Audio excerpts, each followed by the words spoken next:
Blaine city leaders recently approved a senior living complex just off Main Street, and the Planning Commission will consider another one. As Mike Johnson explains, developers say the need for senior housing, especially in Blaine, is not going away anytime soon. 2 senior living projects are currently in the approval process in Blaine. One is a 187-unit senior living development called Havenwood. It's planned for this acreage in the planned Hy-Vee development near Maine and University. There would be memory care, assisted living, and independent living units. Another proposal would redevelop 2 homes on Radisson Road into a senior building called Applewood Point Senior Cooperative. There would be 100 living units built in a 4-story building. The Planning Commission recommended approval despite opposition from some neighbors. It's going to ruin the integrity of the lakes. That's why we moved there.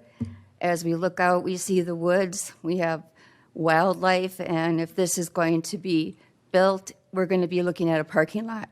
Their concerns also focused on traffic, the building's height, and the loss of trees. A final decision will come from the City Council. Member Jess Robertson sees senior buildings in general as a continuing trend based on the numbers. Or you have an aging population where they're aging out of their homes. They can't take care of a home by themselves, but they're ingrained in the community, they're engaged in the community, they want to be near their friends, their family, the amenities and the familiarity of the community.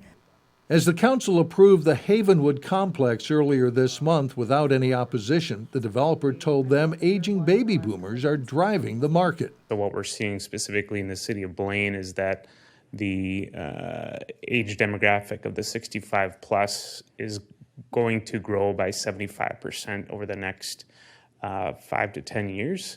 And so that senior living need is there, and it's going to continue to be there. Robertson says a lot of residential growth is expected in the near future, and much of it is up to the market. You know, there's opportunities where the city can step in and say, hey, that might not be what our comprehensive plan reflects, or that may not be the direction that the council is looking at.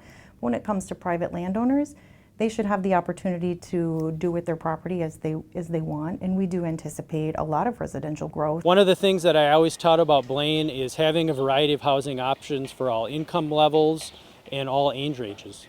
Community Development Director Eric Thorvig says the 2 senior living buildings now in the approval process are very different. One is more of a continuum of care where you have assisted living where people that need care, memory care, but then also an independent component as well. But then we have an interesting product called Applewood Point, which is a senior cooperative. That's an owner-occupied senior product at a pretty high price range of over $400,000 per unit. Thorvig says it's always challenging with high-density projects because of the building's height and the traffic they may generate. That's an issue that's commonly studied before going through the process. For North Metro TV News, I'm Mike Johnson reporting. The Applewood Point project on Radisson will now go to City Council for final consideration.